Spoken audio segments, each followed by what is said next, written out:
What's good, man? It's your boy E coming at you with some finance solutions. All right. Really quick, just wanted to touch base on these markets and basically how bullish they've been.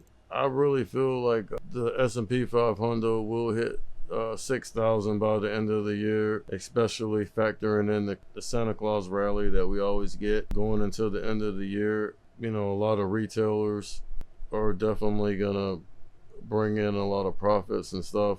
I don't know if we get one more earnings cycle or not, but what I've seen the last few years is like a Santa Claus rally going until the end of the year. So I wouldn't be surprised if we get that this year, and the S&P 500 actually gets to 6,000, and the SPY to 600, and then the Qs. I'll say, I mean, the Qs were already close to 500. On the Qs, 504. So 504.50s. So I'll say the Qs definitely to 500. The SPY to 600.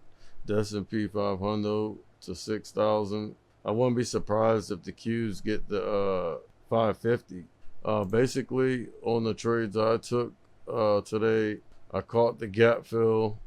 And you could see, obviously, we gapped up, right? And I mean, anytime we gap up like that, I mean, you know we're going to gap fill.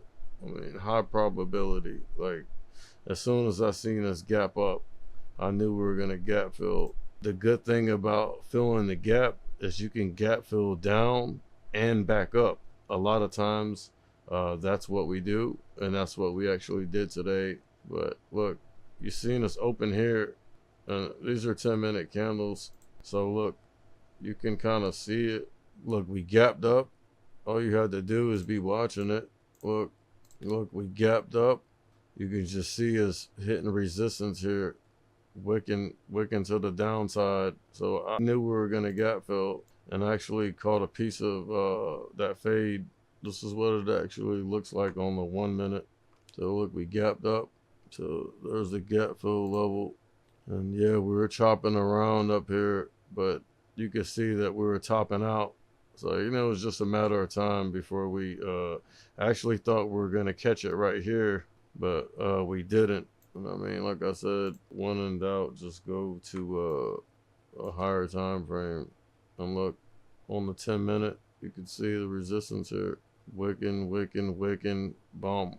That's what it looks like on the 5. I caught the fade down here, but as usual, didn't let my winners run. I cut it too fast. I took profits too fast, but it wasn't me actually taking profits. It's just how I have my order set up, my OCO order. You know, it's either going to stop me out or take profits for me. I need to tweak it a little bit. And there's a way to do it. So just in case we keep going in my direction, maybe it sells most of the position and keeps a runner on.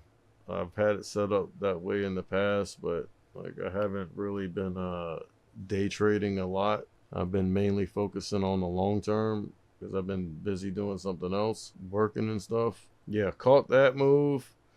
And then, but this is the S&P 500. I was trading the SPY. Let's go to the SPY real quick. Yeah. And right here. I mean, same thing. Filling the gap. So right here, I seen this topping out. You can see it. Look right here.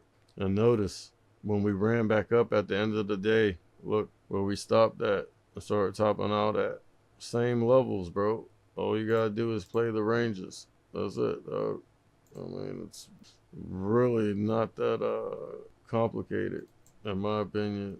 It just takes time, that's all. Honestly, I've been just dollar cost averaging into my long term like every week religiously, you know, doing a little bit of trading here and there. But yeah, caught the fade down, didn't catch it all the way. I got stopped out on one trade. I had one red trade, I forgot what it was. Basically, caught the gap fill, and then once we came down here, I went long. I grabbed the 569s. When we popped up here, I took profits.